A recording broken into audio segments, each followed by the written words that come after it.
Olá pessoal, boa tarde, bem-vindos para mais uma reunião do nosso GANS, Grupo de Apoio Nacional a Pessoas com Zumbido. Para quem está pegando bonde andando, a gente lembra que isso daqui é uma reunião mensal, voluntário, nosso trabalho voluntário e que está fazendo parte do nosso acervo cultural, muito chique. Então a gente entrevista a nossa convidada aqui ao vivo e tudo isso vai ser, a versão gravada vai lá para TV Zumbido, www.tvzumbido.com.br. Assim você pode estudar, revisar esse material, passar para amigos, etc. Bom, a nossa super convidada de hoje, não é a primeira vez que vem, é a fonoaudióloga Mariana Guedes, essa presença gostosa que vocês vão ver, sabe muito. Ela é fono com especialização pela Santa Casa e mestrado na USP.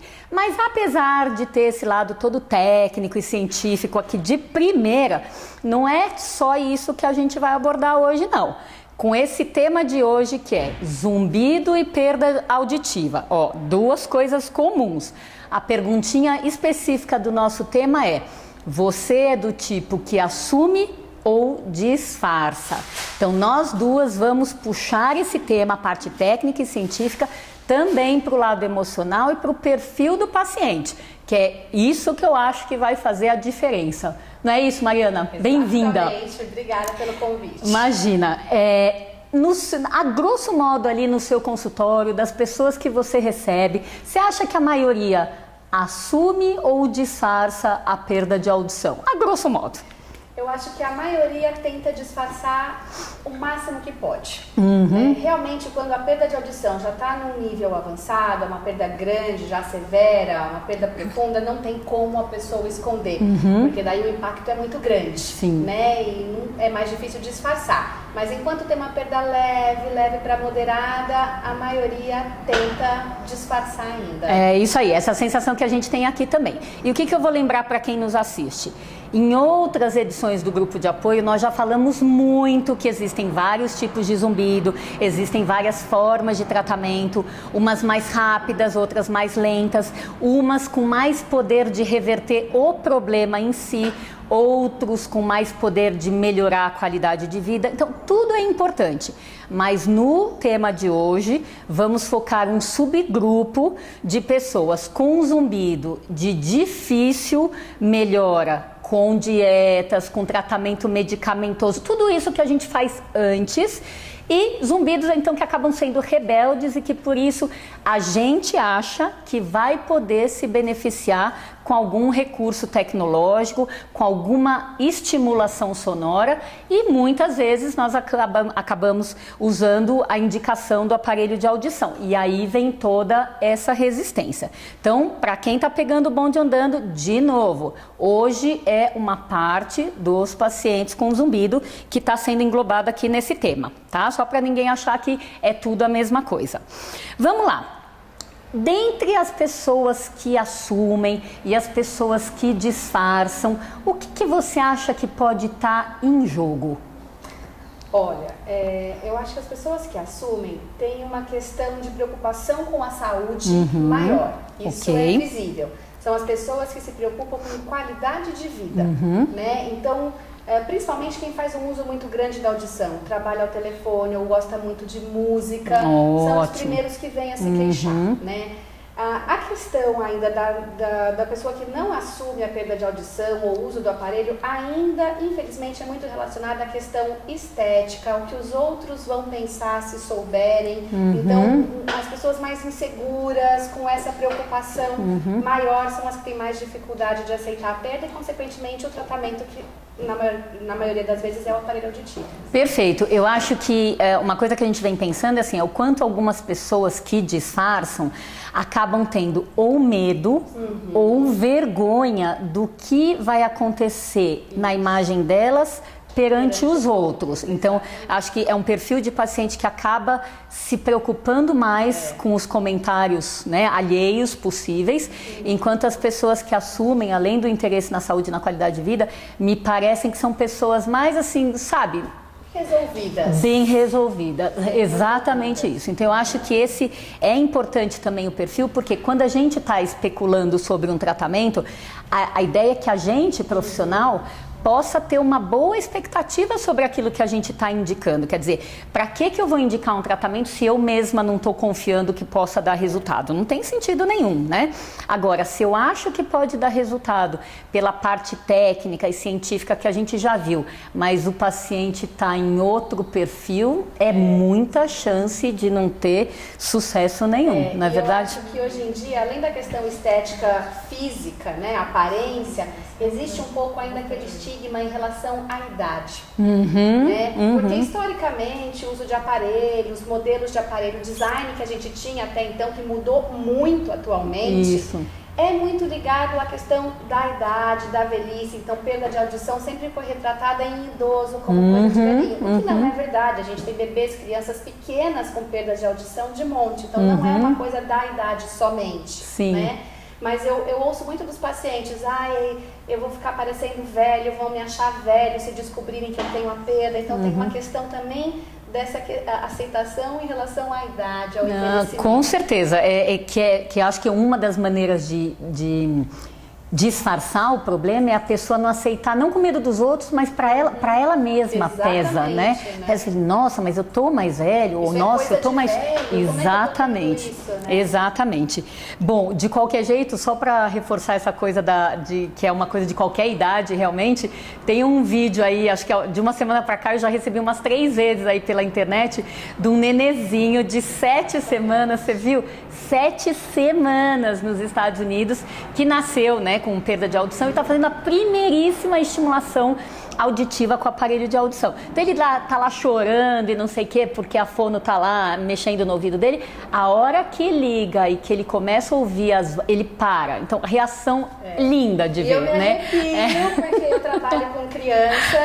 Não, é muito bacana. Eu coloquei aparelho em bebê de 2 meses, foram os mais novos que eu coloquei aparelho de 2 meses. E assim, é de chorar, de emocionar mesmo a reação das crianças. É muito bacana mesmo. E me conta uma coisa, Mari. Então, como a gente sabe que com o passar do tempo, mesmo para pessoas absolutamente saudáveis, ter algum grau de perda de audição é algo praticamente inevitável, né? Nem que seja aquela perda de audição tipo, entre aspas, normal da idade.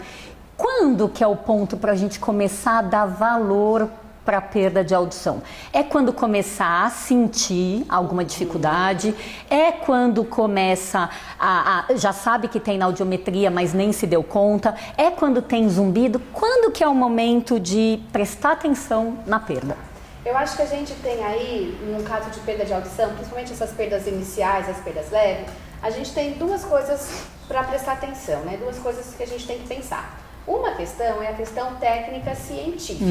Então, hoje está comprovado, né, por vários estudos com muitas evidências, estudos importantes, que um grau mínimo de perda já tem impacto no processamento central, já tem impacto na memória auditiva. Então, se a gente for pensar do ponto de vista técnico-científico, a perda mínima já deve ser sempre tratada, tá? Até como uma prevenção de um dano maior à parte de inteligibilidade de fala no futuro e também como uma forma de manutenção da saúde e da área auditiva do cérebro adequada, né? Manter o que a gente chama de plasticidade neural, plasticidade auditiva. Então, ou seja, se eu entendi direito, você está falando alguma coisa que seria um benefício para o presente, para o momento atual, e você já está falando de um benefício que seria para o futuro também. Exatamente. De manter esse grau de perda sem progredir e manter, preservar a memória auditiva. Ótimo. A gente não necessariamente consegue frear a progressão da perda, porque tem etiologias que são progressivas. Independente da gente tratar ou não, você sabe disso melhor que eu.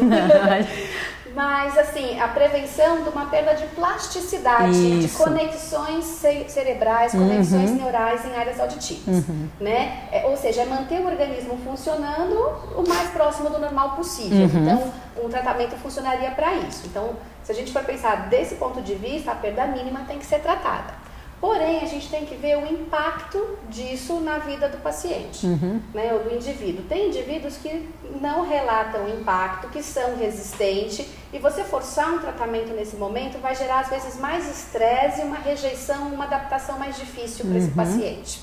Né? Então, às vezes, a gente tem que esperar o momento da pessoa, ou não ficar esperando, mas ajudá-la através de orientações a ter esse momento de aceitar o tratamento e de realmente estar motivado para o tratamento. Porque daí a adaptação corre muito bem. Se você pega um paciente que não está motivado, que está rejeitando o tratamento, que ainda não aceitou, por mais que cientificamente a gente sabe que é benéfico, ele até aceite testar, o teste é sempre estressante, é sempre duro, ele sempre vê o lado negativo do aparelho, nunca o positivo. Então a gente tem que aliar, né, o que a gente sabe cientificamente que é importante, que é o momento, mas trabalhar a hora certa de começar a fazer essa adaptação. Perfeito. E vamos puxar a sardinha aqui para o lado do zumbido, né? Que é o que a gente sempre faz.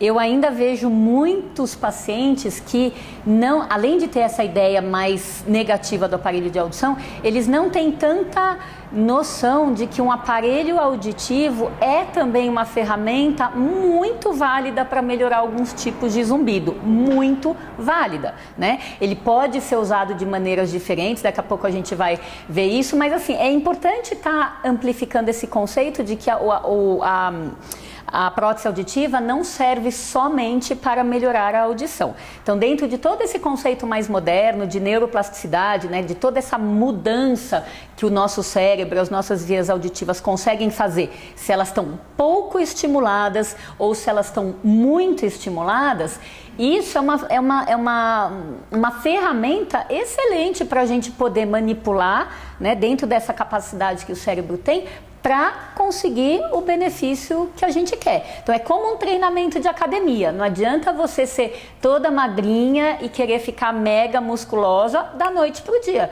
Então você vai precisar investir num certo treinamento e olha que músculo reage muito mais fácil do que neurônio, mas só para ter uma ideia de que é um treinamento, é um movimento de continuidade que você tem que dar para o seu cérebro, para os seus ouvidos e para o seu cérebro, para que você chegue num resultado de mudar a plasticidade, melhorar a audição, entendimento, preservar a memória, etc. Lúcia, vamos lá fazer uma pergunta da internet. Como identificar a perda auditiva nos adolescentes? Ótimo. Da onde que vem a pergunta? Tem aí? Da Débora. Vem da Débora, de São Paulo? Muito bacana. O que você acha, Mari? Bom, a forma da gente comprovar que existe uma perda é fazendo o exame de audição. Sim. Né? Então, precisa passar numa consulta com o otorrino, fazer uma inspeção dos ouvidos e, diante de uma audiometria, né, um adolescente faz uma audiometria sem dificuldade nenhuma, é um exame rápido, indolor, fácil, precisa só prestar um pouquinho de atenção, estar esperto lá dentro da cabine. Mas um adolescente faz esse exame... Com certeza, até crianças, bem, né? Fazemos em crianças a partir de 1 ano, 1 ano e meio, a audiometria convencional, obviamente com técnicas lúdicas infantis. Isso é uma coisa que eu acho importante ressaltar, Tani, que a gente ainda vê algumas pessoas, mas ainda não dá para avaliar porque é muito pequenininho. Sim. A audição a gente avalia desde o nascimento, hoje a gente tem exames e técnicas específicas para cada faixa etária. Não tem desculpa, dá para saber o quanto a criança escuta, fazer o exame de audição desde o nascimento. Não, com certeza. E nessa questão que a gente complementa com a medida do zumbido, né, que é a acufenometria, o meu pacientinho mais novo com zumbido, com história consistente, entrou na cabina, fez a audiometria completa com a acufenometria, 5 aninhos de idade. Então, se você tiver essa rotina e a criança for consistente, dá para fazer numa boa, e adolescente, então, dá para fazer melhor ainda, né? Aí a gente sabe se tem a perda ou não. Com certeza. E você acha que, puxando o gancho, você acha que adolescente é um grupo de risco hoje em dia para ter perda de audição? Hoje em dia é. Porque a gente tem visto, né, aquela ideia de que perda de audição era uma doença de velho, era um sintoma de velhice, não existe mais, né? Hoje a gente vê cada vez mais jovens com perda de audição e um dos grandes motivos para a gente estar vendo uma piora da audição precoce na nossa sociedade é justamente o excesso de ruído, né? Antigamente a gente falava em perda por ruído, aquele ruído ocupacional, era metalúrgico, profissional de fábrica que ficava com perda por ruído. Hoje a gente tem jovens, adolescentes com perda por exposição a fones de ouvido em volume exagerado, por muitas horas por dia, né? Ou ruído até social, em festas muito grandes, e isso também prejudica. Não, com certeza. Eu vou plagiar um comentário aqui do Stephen Kunitz, que eu achei brilhante. Há uns anos atrás a gente estava fazendo uma pesquisa, né, nós fizemos de fato uma pesquisa com 170 adolescentes, né, de 11 a 17 anos, pesquisando zumbido, incômodo com sons e perda de audição, num colégio renomado aqui de São Paulo, né? E eu estava discutindo os resultados com ele, que ele é sempre bem interessado nas coisas da juventude, né? E o nosso queixo quase caiu quando mais de 50% dos adolescentes falou que estava com zumbido ou tinha tido zumbido 12 meses antes da nossa pesquisa, né? E colocados na cabina para medir o zumbido, quase 30% deles foram flagrados com o zumbido presente naquele dia. Então foi muito importante realmente. E aí o que ele falou? Puxa vida, né? Justo essa geração de adolescentes que tem genética, tem tendência para chegar aos 3 dígitos de idade, quer dizer, viver até os 100, provavelmente eles vão estar muito mais surdos aos 30 anos do que qualquer outra geração passada, né? Então eu achei muito interessante o jeito que ele viu isso, né? Porque como perda de audição por ruído é um problema progressivo, né, cumulativo, e é uma das principais causas de zumbido, seja o ruído de lazer ou ruído de profissão, então realmente a gente está diante de uma coisa que nós só tem tendência de piorar se nenhuma medida importante for realizada. Nós temos mais uma pergunta aqui, ó. Quanto tempo de uso de aparelho para perceber melhora no zumbido? É da Regina essa pergunta. Obrigada, Regina. Vamos lá. Então, isso varia muito de caso para caso e do nível de incômodo que a pessoa tinha com o zumbido antes de começar o tratamento e o tipo de zumbido, às vezes até a causa desse zumbido, né? Então, tem pessoas que na fase de adaptação, de experiência domiciliar, já vem relatando melhora e que isso motiva ainda mais o indivíduo para o tratamento, é uma coisa muito gratificante. E realmente tem pessoas que às vezes precisam seguir o protocolo, às vezes de 18 meses, aquele protocolo inteiro, para começar a referir uma melhora significativa, né? Então isso varia muito do tipo de zumbido, da causa desse zumbido e do nível de incômodo, como era a percepção desse zumbido para o indivíduo antes do início do tratamento. Isso, e vamos aproveitar então até antecipar essa pauta aqui.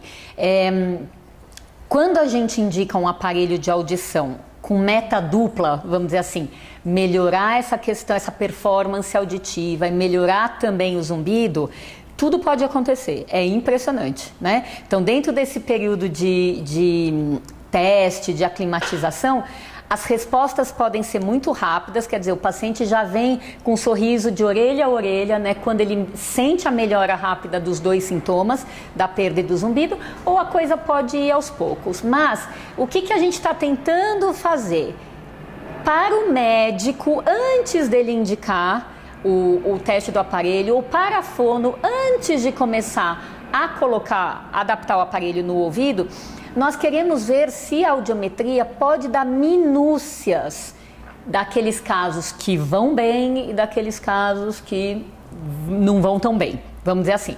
Então, uma coisa é qual é a frequência sonora do zumbido. A gente sabe que os aparelhos de audição tem uma faixa de atuação, em média até 8.000 Hz. Tem aparelho agora que já vai um pouco mais do que isso, até 10, etc.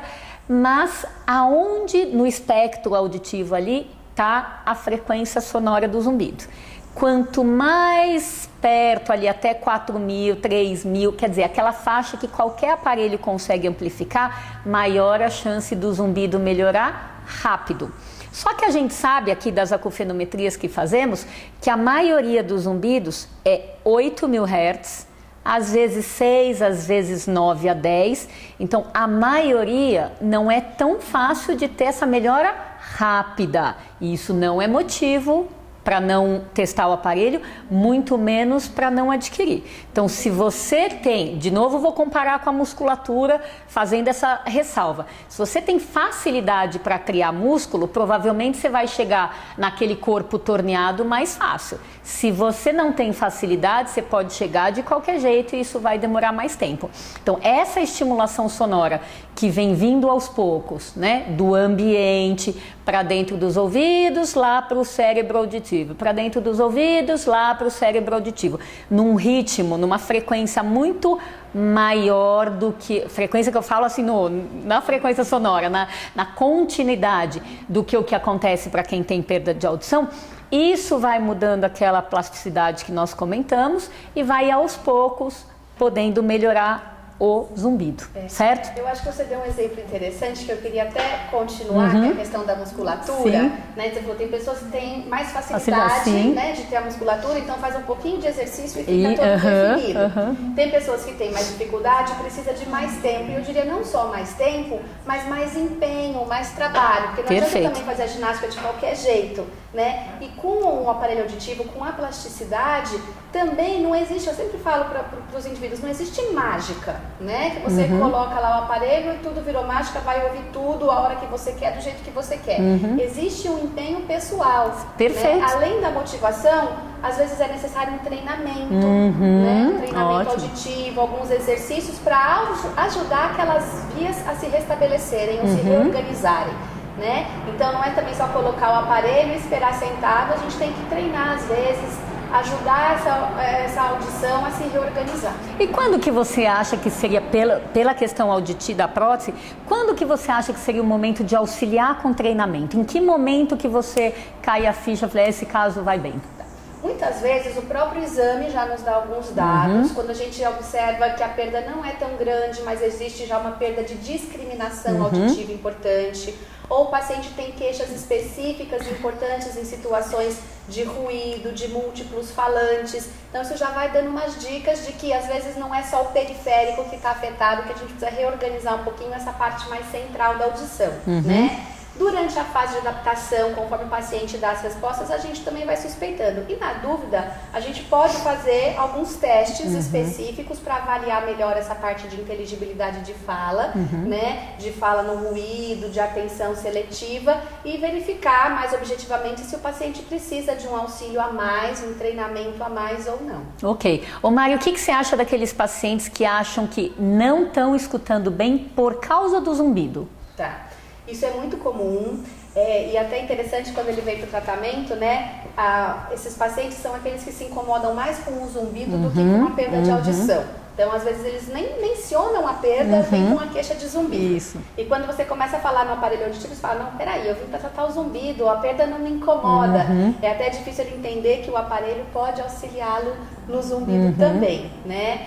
E muitas vezes a gente tem que orientar primeiro essa questão do zumbido, tentar fazer com que ele se incomode menos e às vezes um trabalho de atenção seletiva, tirar o foco do zumbido, né? Porque ele fica focado no zumbido o tempo todo, então ele acha que o zumbido é culpa de tudo, atrapalha a audição, atrapalha a concentração, atrapalha a memória.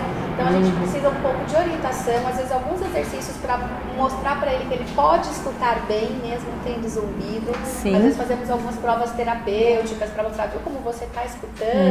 Nesse momento você até esqueceu do seu zumbido e você conseguiu escutar para que ele continue motivado para o tratamento. Isso, então, a gente precisa utilizar um pouquinho. Perfeito. E do ponto de vista prático, a gente ainda vê assim, alguns pacientes têm tanta essa crença de que o zumbido é super alto, como se fosse uma turbina de avião, alguma coisa assim, que quando eles veem a audiometria com perda, eles duvidam do exame. Eles acham que alguém fez alguma coisa errada, ou então, se não fez, de fato, é por causa do zumbido, que deu esse resultado errado. E a outra coisa que eu acho importante é não achar que tratar o zumbido vai fazer a audição melhorar. Porque se você tem a crença de que o zumbido é culpado, você pode achar, bom, se o zumbido for tratado, eu vou voltar a escutar. E não é isso, é o contrário que a gente pensa, tá? A gente tem uma pergunta do Antônio aqui, mais uma pela internet. Obrigada, Antônio. Para ter uma estimativa de custo de aparelhos de audição. Tá. Então, assim, a gente tem custos bem variados. Então, a gente tem diferentes tecnologias, diferentes modelos de aparelhos. E se a gente for observar no varejo, vamos falar, estou indo numa loja de aparelho comprar uma marca, pensando numa marca de primeira linha, uma marca com assistência técnica, né, reconhecida pela Anvisa, enfim, tudo isso, a gente vai encontrar aparelho que parte de 2.500, né, até aparelhos que chegam a 11, 12, 13 mil reais, porque isso vai depender da tecnologia embutida no aparelho e que tipo de recurso você vai querer ou vai precisar dentro daquilo. Porém, existe aqui no Brasil um programa muito grande, que é o Programa de Saúde Auditiva do governo, e que é possível você ganhar ou receber um aparelho auditivo pelo SUS. tá? Então a gente tem a possibilidade de compra no varejo, mas para quem realmente não tem condições, existem serviços credenciados do SUS que fazem o processo de seleção e adaptação totalmente gratuito, tanto o atendimento quanto o aparelho auditivo dispositivo. Isso, é importante realçar também que a tecnologia disponível para zumbido nos aparelhos veio para o Brasil só em 2010, né? Antes disso a gente só tinha modelos de aparelho com recurso para audição. Alguns até já tinham uma melhora automática do zumbido, porque acabava mascarando, né, automaticamente. A fono não precisava fazer nenhum ajuste específico, mas hoje, né, nos últimos 4 anos, a gente já conta com recursos um pouquinho mais potentes, mais específicos para ajudar a mais no zumbido quando a amplificação sozinha não é suficiente, né? E é muito interessante a utilização desses recursos, porque tem muitos pacientes que têm queixas de zumbido e vêm procurando tratamento para zumbido e aceitam colocar a prótese por conta do zumbido, muias vezes nem precisam da ativação do gerador. Isso. Né, do gerador. Às vezes só muito com a bom. melhora da audição já há um alívio nesse zumbido. Exatamente, e aí eu vou pegar o gancho também para falar de uns casos que a gente viu de pacientes que têm um pouco de perda, um pouco de zumbido, mas o zumbido não melhorou com outros tratamentos, foram para indicação de aparelho, né, com esse recurso duplo, tanto para audição como para o zumbido, e o que a fono faz? Como a queixa é prioritária do zumbido, ela liga só o gerador. Tipo, deixa a perda para lá e liga, foca no zumbido. E é muito difícil melhorar. Então, a gente tem feito o contrário. Então, mesmo que o paciente fala, não tenho perda, não dou bola para perda, liga a amplificação. Isso, eles melhoram. Então, acho que isso é importante, tanto para o paciente saber, como para o profissional também. Tenta, né? E se não der certo, né, depois de uns dias ou uma semana, aí sim liga o gerador, né? Porque é impressionante o número de pacientes que falam assim, eu fui testar o aparelho na loja XYZ, nossa, detestei aquele barulho, detestei, né? Então acho que essa chegada abrupta do som, sem saber o que é, sem saber para que serve, eles falam, mas eu já tenho um zumbido, para que eu vou ouvir outro som? Então, eu acho que ainda tem muito para a gente fazer em termos de informação, né, dos pacientes em si e dos profissionais, para que esse negócio seja mais tranquilo, que ele flua melhor, mais chance de bom resultado para quem precisa e pode se beneficiar, né? E outra coisa que eu queria chamar a atenção aqui, que é o paciente vai fazer alguma terapia sonora, seja com aparelho de audição, só com amplificação, seja com gerador de som ou com som ambiental, que a gente hoje não está comentando tanto, e chega pra gente e fala assim, mas isso não é enganar o cérebro? Você já ouviu isso? Já. Eu fico doida da vida. Né? Acho que tratamento é tomar um remédio e sarar. Exatamente. Não, e não é enganar coisa nenhuma, porque essa palavra, pra mim, ela é muito pejorativa, né? Então, a gente não... charlatanismo. Exatamente. Então, ninguém tá enganando o seu cérebro quando indica terapia sonora. O que a gente tá treinando o seu cérebro para mudar o padrão de reconhecimento que ele tem do som do zumbido.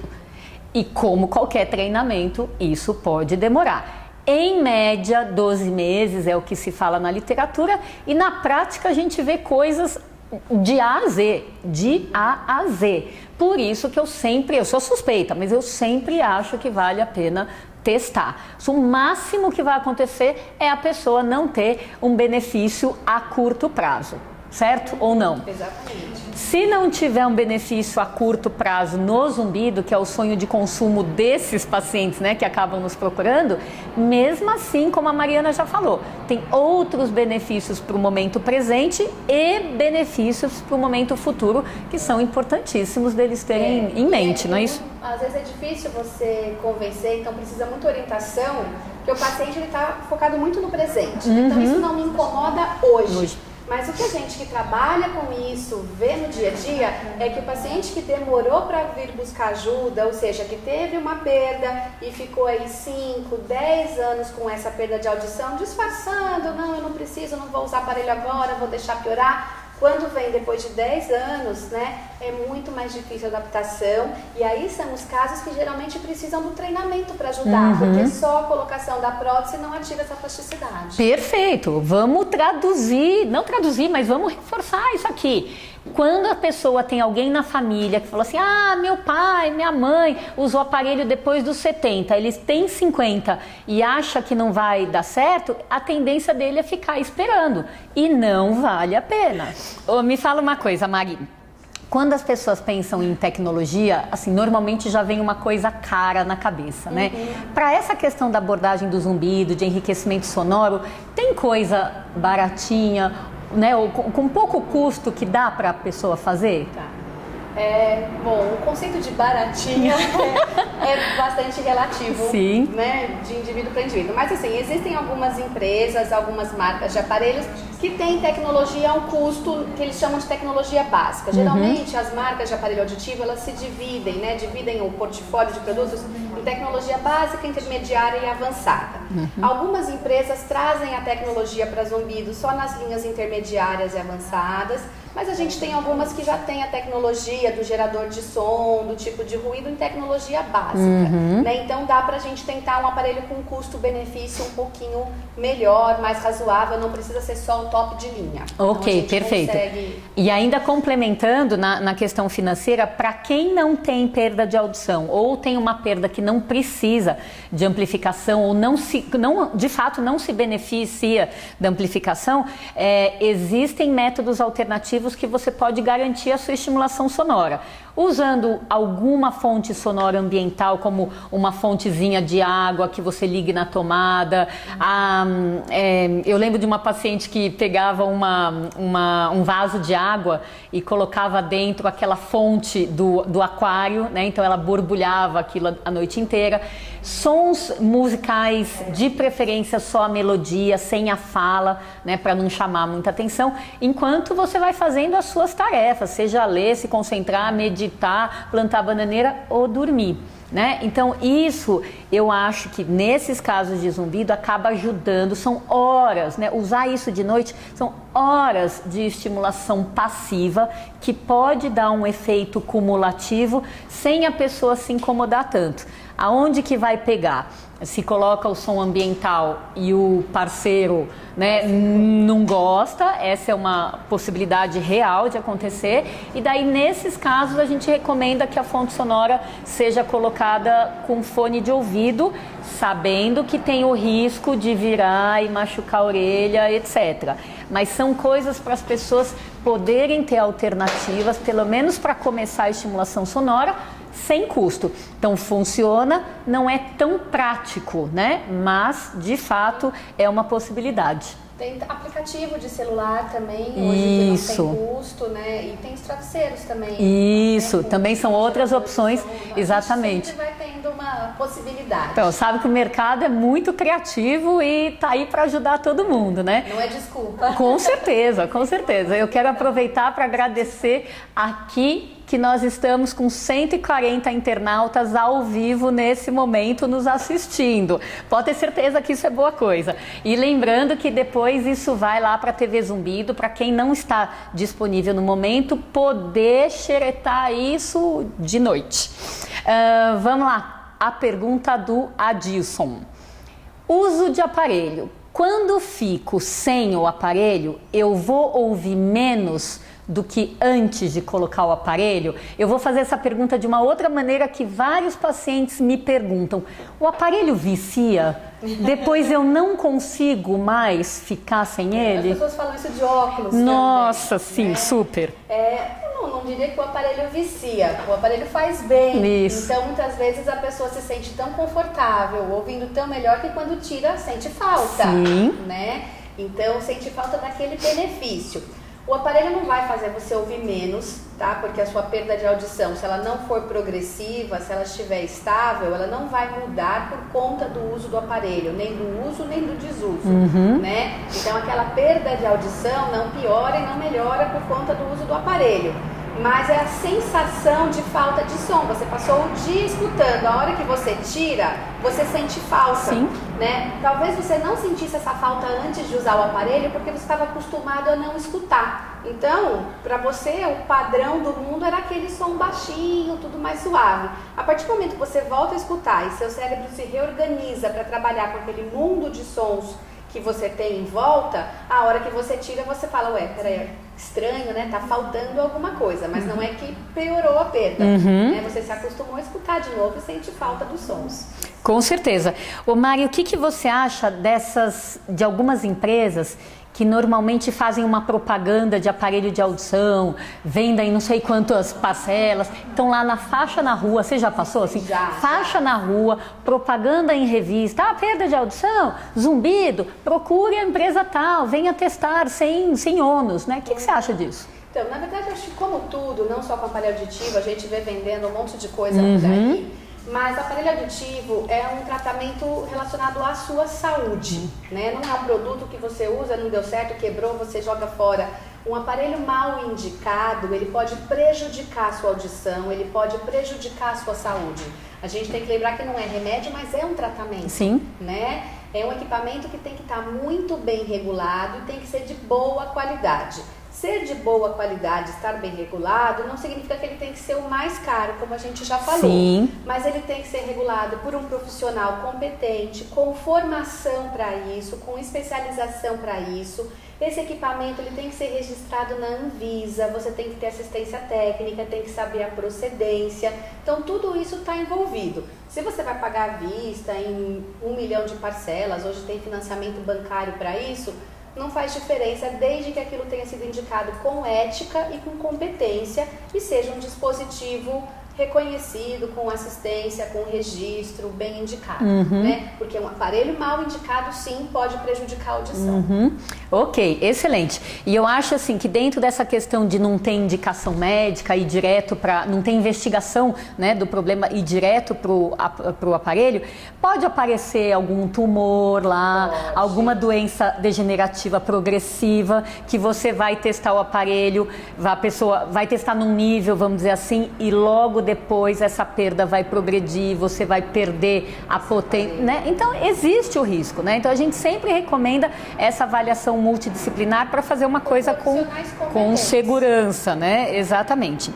A gente tem algumas fonos também que sempre nos assistem aqui ao vivo no grupo de apoio, embora ele seja direcionado para pacientes, né? O que você teria para dizer para as fonos que tem uma rotina já de uma experiência com prótese para perda de audição, mas que não costumam perguntar sobre o zumbido ou não, o zumbido não é uma coisa importante na rotina delas? Alguma sugestão? Então, uma das coisas mais importantes e que eu sempre falo quando eu dou curso, dou aula, não é nem a regulagem do aparelho, né? Às vezes perguntam, mas como é que você faz para ter uma adaptação de sucesso? Isso. Então, uma adaptação de sucesso, ela começa com uma boa anamnese, com uma boa orientação. Então, antes de colocar o aparelho, você investigar realmente todos os sintomas do paciente, aí inclui zumbido, inclui também a tontura, porque alguns pacientes podem passar mal com um nível de pressão sonora muito alto, né? Então, toda uma investigação aos sintomas associados à audição, então incluindo zumbido, incluindo tontura. E o incômodo com sons, né? Com sons, justamente. Às vezes a gente tem, né, você vê uma perda e fala, nossa, que bom, vou pôr. Eu tenho um caso assim no consultório, que é um dos casos mais difíceis que eu acompanho, né? Você tem uma perda que você fala, nossa, vou pôr um aparelhinho, vai dar tudo certo. Ótimo. E ela tem um campo dinâmico reduzidíssimo, um desconforto com os sons, que a gente tem que pôr um nível de amplificação que você fala, mas isso não está fazendo cosquinha na orelha dela. Né? Mas é o que ela aguenta, você tem que trabalhar com muita orientação, terapia para desensibilizar, para ela começar a se acostumar, para você atingir a amplificação necessária, né? Então essa investigação antes de regular, antes de colocar o aparelho é fundamental. Então é uma anamnese mais completa, né? Conhecer o estilo de vida do paciente, a rotina dele, o que ele realmente precisa, né? Para indicar corretamente o aparelho. Então assim, hoje não dá para não fazer essas perguntas. Com certeza, e é bacana também da gente ouvir de fonos que tinham uma rotina, mudaram essa rotina por causa do zumbido, que começaram a trabalhar aqui mais perto da gente, e como o horizonte delas acaba mudando, né? O quanto os recursos que vêm no aparelho de audição podem muitas vezes serem mais aproveitados por causa dessa outra meta que a gente coloca junto, que é de melhorar o zumbido, além da melhora dessa sociabilidade, né, desse aproveitamento auditivo do paciente. Então, acho que isso é bacana. Perguntem de rotina sobre a presença do zumbido, como ele é e como ele está se comportando mesmo durante o teste da experiência domiciliar. A gente tem mais uma pergunta aqui da Tânia. Quem tem zumbido deve evitar ficar exposto a ruídos, mesmo com protetor auricular? Então a gente sabe que o ruído é um fator de risco para audição, sim, né? Sim. E consequentemente para zumbido também, alguma coisa que essa sua audição pode ter como sequela, como sintoma associado ao zumbido. Então assim, é recomendado que todo mundo evite ruído em excesso. Sim. O protetor auricular, às vezes você fala, mas eu trabalho num lugar que tem ruído, eu trabalho numa fábrica, né, num lugar que faz artesanato, que a gente tem muito ruído. Então, nesse caso, é indicado o protetor auricular. Também não é qualquer protetor, você tem que ver, existem protetores específicos para determinados tipos de ruído, você tem protetores que diminuem o nível de ruído mais, outros que são menos eficientes, menos efetivos. Então, tudo isso tem que ser avaliado e às vezes até uma orientação profissional para qual é o melhor protetor para você utilizar. É importante, né? Não é também chegar na farmácia, comprar, colocar de qualquer jeito, porque às vezes uma má colocação do protetor também não adianta. Perfeito. E eu vou lembrar que esse é o gancho do nosso próximo encontro, hein? Tânia e todo mundo. Eu quero todo mundo, vocês todos presentes na próxima reunião. Na primeira quarta-feira do mês de outubro, o tema vai ser zumbido e vida social. Como é que a gente faz para conseguir juntar essas coisas, não ter que ficar de castigo, sem se privar, né, da vida social, com música, com outros prazeres aí auditivos que as pessoas gostam, mas que infelizmente tem poder de risco sobre o zumbido. É isso aí. Bom, e como tudo que é bom termina logo, né? Que pena, o nosso prazo aqui está acabando, então eu queria só arrematar para vocês essa questão do zumbido e perda de audição, dois sintomas super comuns, como a gente falou. Você assume ou disfarça? Então, disfarçar quando o problema já existe não tá com nada. Então a gente recomenda que vocês façam aí um exame de consciência, na verdade, e vejam, existe um problema? Se existe, vamos encarar. Vamos mensurar adequadamente esse problema e vamos ver qual é a melhor maneira de tratá-lo o quanto antes e da melhor maneira possível, com o tratamento ABC ou ABC em conjunto. Então, isso é fruto de trabalho multiprofissional. A gente sempre fala disso, da importância de ter equipe interdisciplinar que se comunica, além de saber, cada um saber seu canto, de se comunicar para que isso possa render frutos para o paciente, tá?